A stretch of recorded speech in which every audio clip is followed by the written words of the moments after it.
deyir, qəbirdə olanlardan soruşsaydılar ki, siz nə istəyirsiniz? Onlar deyərdilər ki, Ramazandan bir gün istəyirik dünyadan.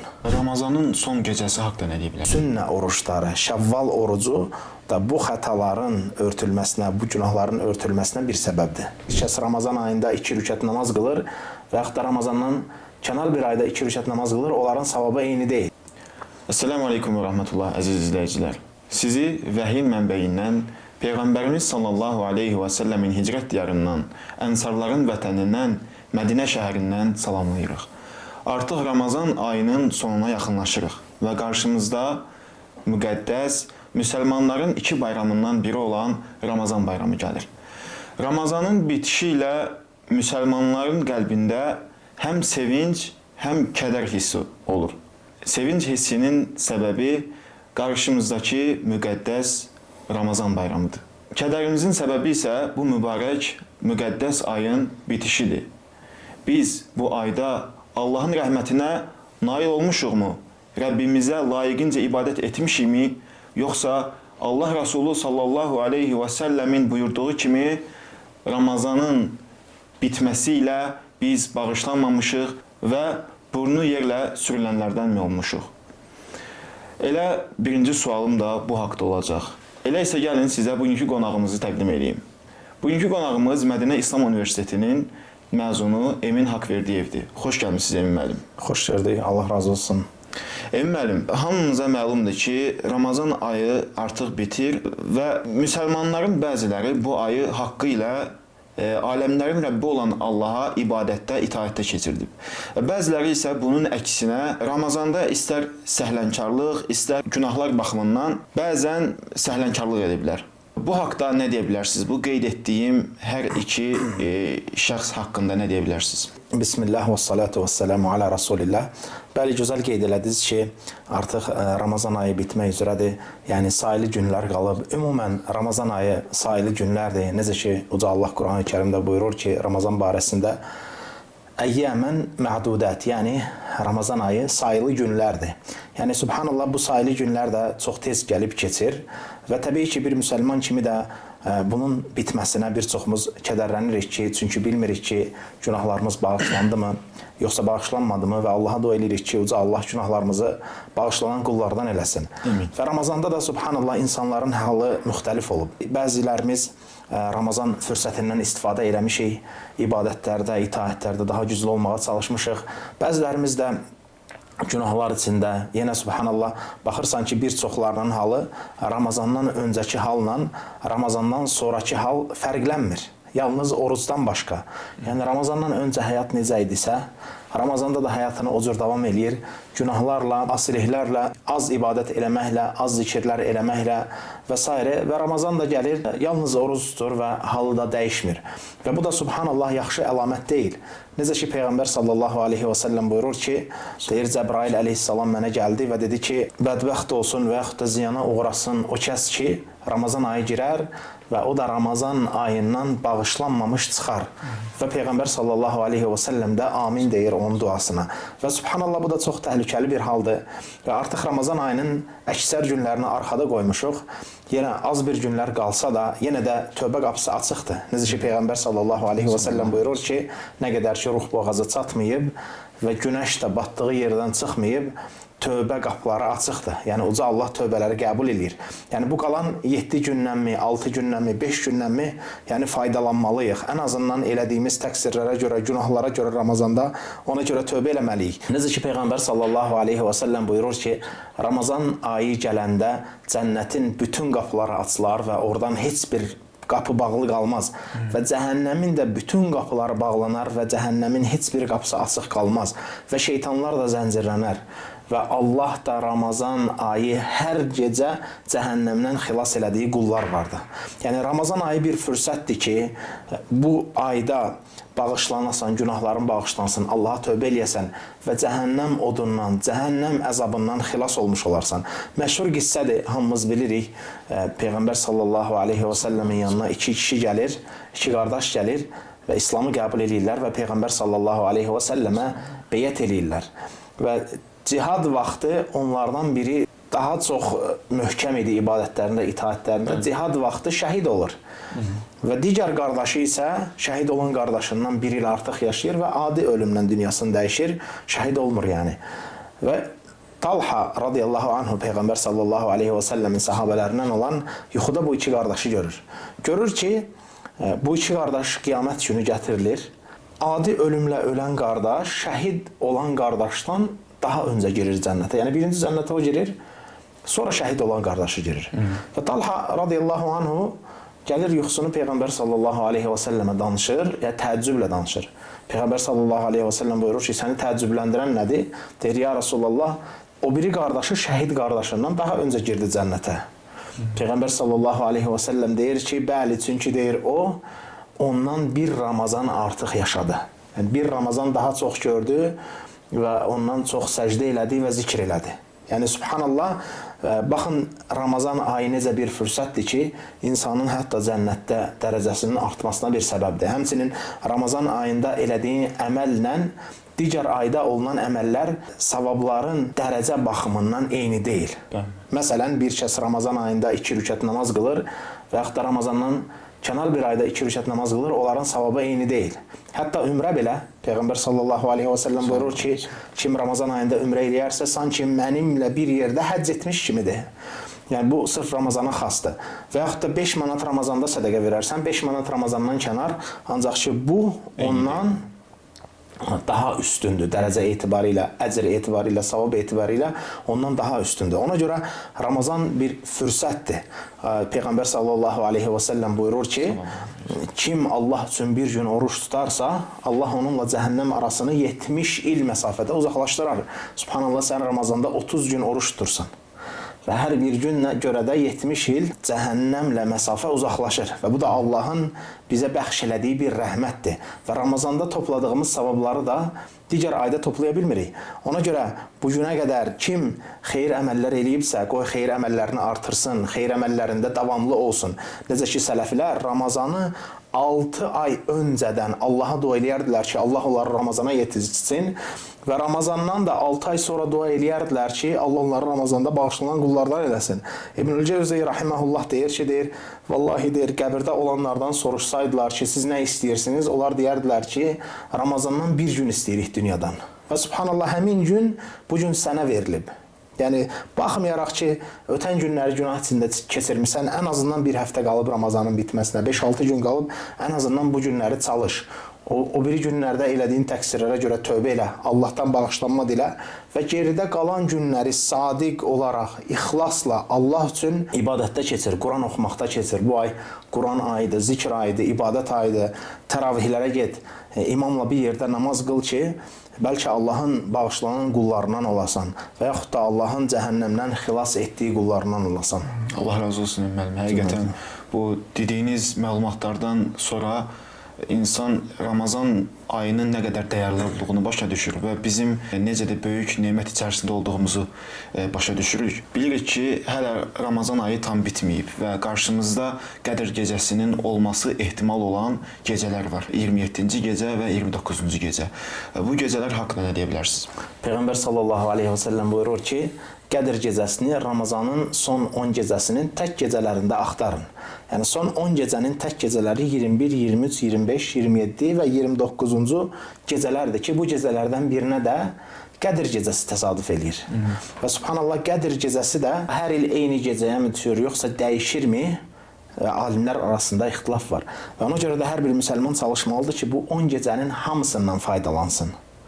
Ki, məsələn, Qədr gecəsini dərk eləmək istəyiriksə, yəni Qədr gecəsinin savabını götürmək istəyiriksə, son 10 gecədə hər gün imamla təravih namazını sona qədər qılarıqsa, bütün Qədr gecəsini ibadət etmiş kimi savab qazanarıq.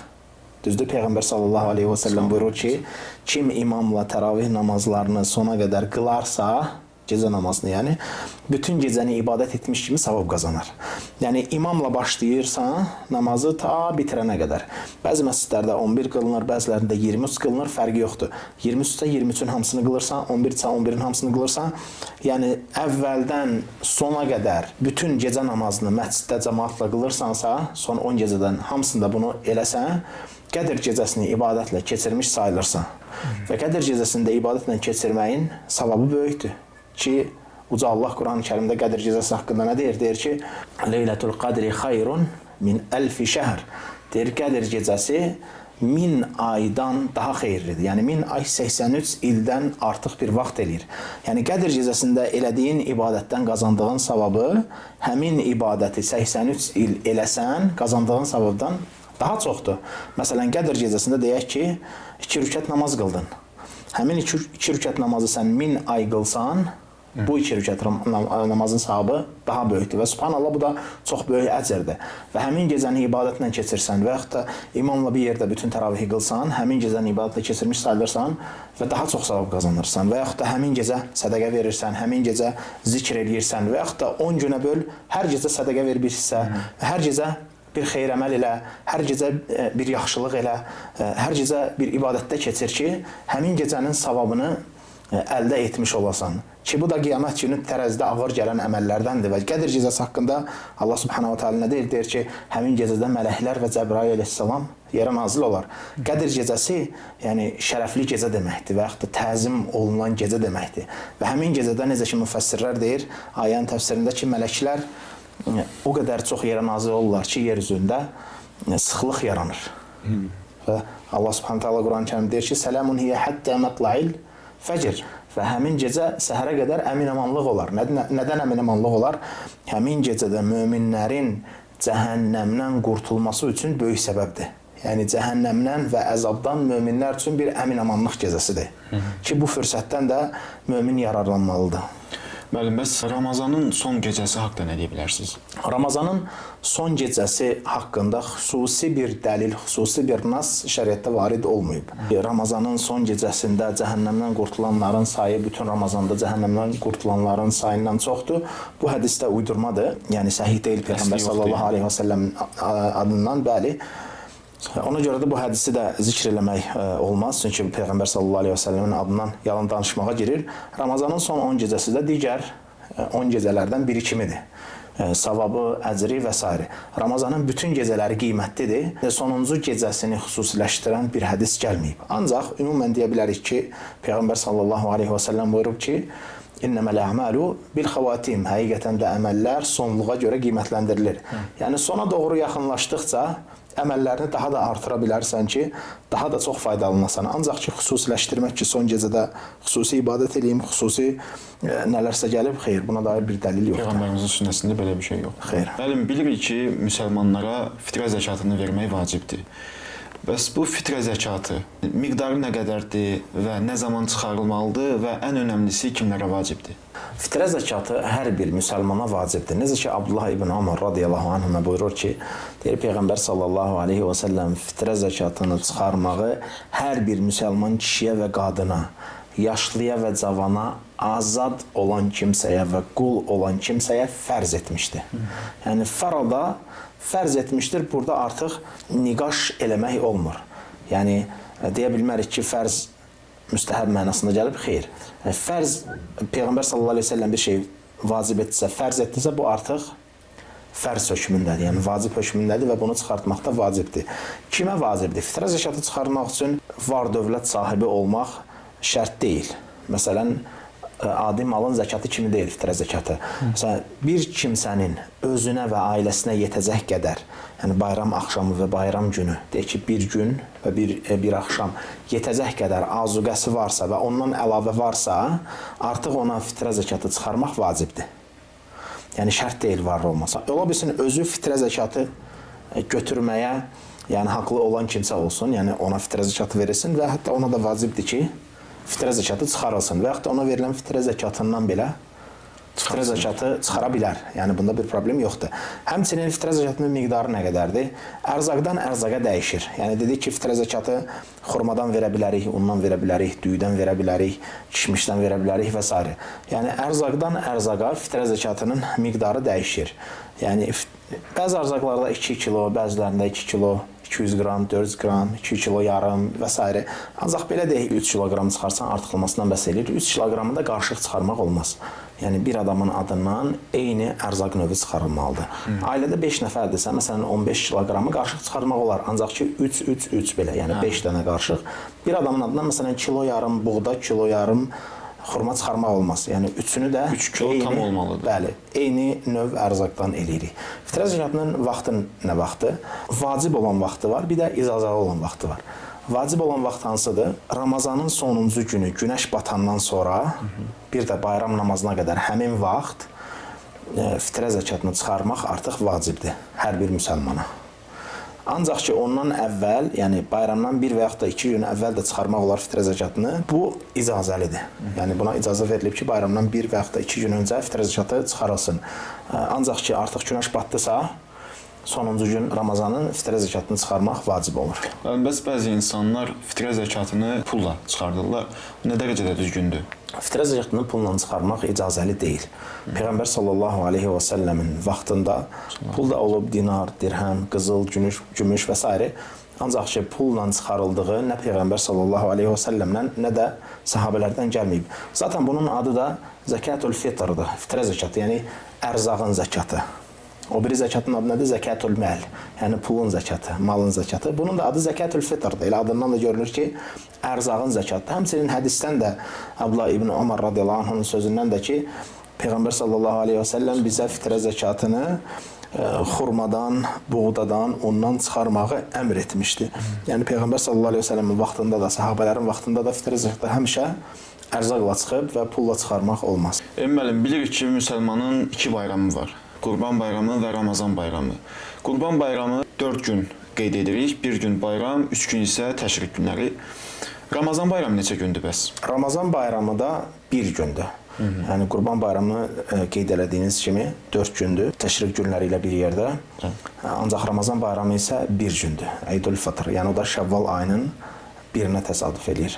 Müəllim, bəs bayram namazı kimlərə vacibdir? Bayram namazı fərzdir.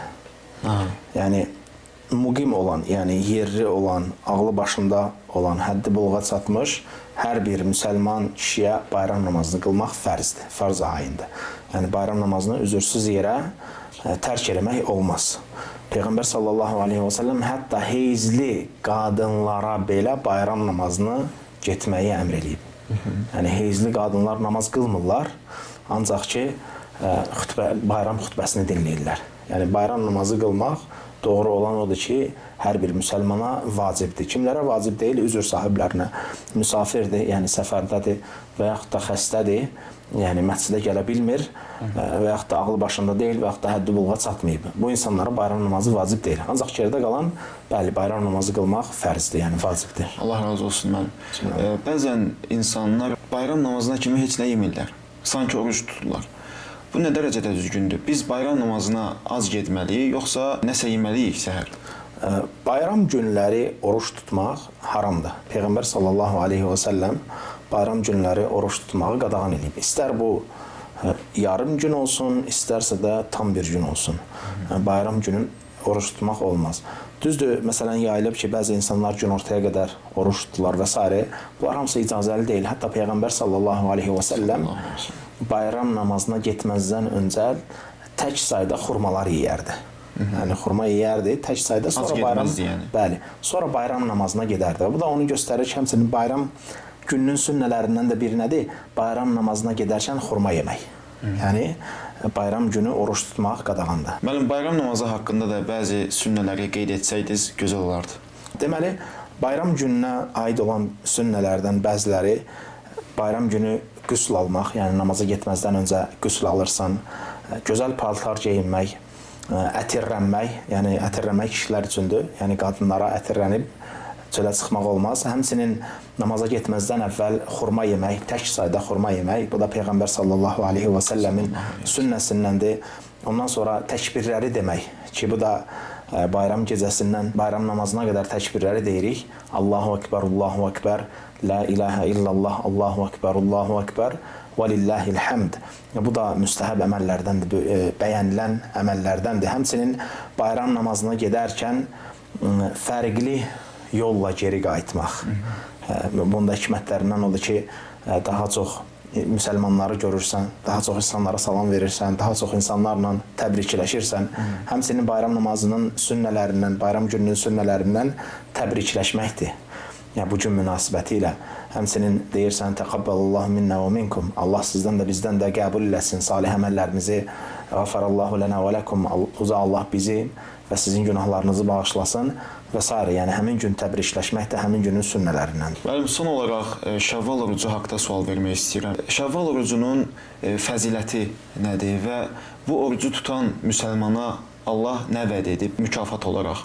Və biz bu orucu, Şəvval orucunu bildiyimiz kimi 6 gündür. Bu 6 günü ard-arda tutmalıyıq, yoxsa Şəvval ayı ərzində istədiyimiz gün tuta bilərik? Bildiyimiz kimi Şəvval orucu da və yaxud da Şəvval ayında bu 6 gün oruç tutmaq, bu da xeyirli mövsümlərdəndir ki, Ramazandan sonra gəlir. Amma bu odur ki, Peyğəmbər sallallahu aleyhi və səlləm buyurur ki, kim Ramazan ayında oruç tutarsa və ardınca 6 gün Şəvval orucunu tutarsa, bütün ili oruç tutmuş kimi savab yazılar ona. Yəni Ramazan ayını oruç tutursa və Şəvval ayının 6 günü oruç tutursa, bütün il boyu, yəni 12 ayın hamısını oruç tutmuş kimi savab qazanırsan. Yəni Ramazan ayı 30 gündür. Yəni bir yaxşı əməl ona vurulur qarşılıq olaraq, düzdür. 30 gün 300 günə bərabərdir, bu 10 aya bərabərdir. Şəvval ayı da 6 gündür, 60 günə bərabərdir, bu da 2 aya bərabərdir. Yəni 12 ay, yəni bir ili tamamlamış olursan. Şəvval ayda subhanallah xeyir əməllər mövsümüdür. Həmçinin Ramazandan sonra dərhal orucunu tutmaq, məsələn,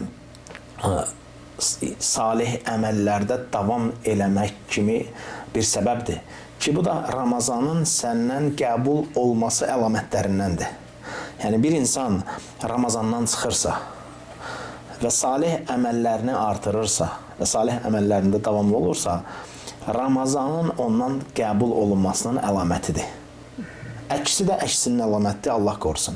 Yəni bir insan Ramazandan çıxırsa, daha pis bir hala, daha günahkar bir hala, Allah qorusun, onun əksinin əlamətdir. Yox, amma əgər daha gözəl hala çıxırsa, ibadətlərində davamlı hala çıxırsa, Ramazanın ondan qəbul olunması əlamətidir. Eyni də Şəvval. Yəni Ramazandan sonra Şəvval orucunu da tutursa, bu onun xeyir üzərində olmasının, Ramazanın ondan qəbul olmasının əlamətidir. Şəvval orucu da 6 gündür, yəni sünnədə gələn və həmin 6 günü də istəsən, bayramdan bir gün sonra başlayıb 6 gün dalbadal tuta bilərsən ki, bu ən əfzəl olanıdır.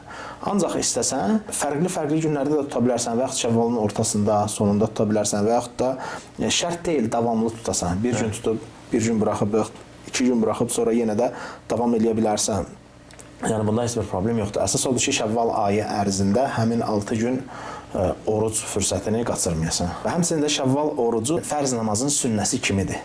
Məsələn ki, fərz namazlarda özündən əvvəl sünnə olur və sonra sünnə olur. Şəvval orucu da elədir. Yəni sünnə ibadətlər fərz ibadətlərində olan xətaları, günahları ört-basdır eləyir, düzdür? Necə ki, Peyğəmbər sallallahu aleyhi və səlləm buyurur, qiyamət günü qula əmr olunar ki, namaz qıl. Namazın xətalar olarsa, istənilər ki, sünnə ibadətləri varmı? Sünnə ibadətləri, namazları varsa, həmin fərzdə olan xətalar ört-basdır olunar və imtahandan keçmiş sayılar əks halda sayılmaz. Eyni ilə də Ramazan orucu belə. Ramazan orucunda, Ramazan ərzində günahlarımız varsa, oruclarda xətalar varsa, oruclarda nəyisə doğru eləməmişiksə, yəni sünnə oruçları, Şəvval orucu da bu xətaların örtülməsinə, bu günahların örtülməsinə bir səbəbdir. Allah razı olsun mənim. Və belə əziz izləyicilər, bugünkü buraxılışımızın sonuna gəldik və Ramazan ayı da artıq bizə vəda edir. Unutmayaq ki, bizim ibadətlərimiz, Rəbbimizə olan qulluğumuz yalnız Ramazan ayına aid deyil. Ramazandan kənar da biz aləmlərin Rəbbi olan Allaha qulluğumuzu layiqincə göstərməyə çalışmalıyıq. Sağ olun, salamat qalın. Esselamu aleykum və rəhmətullahi və bərəkatuhu.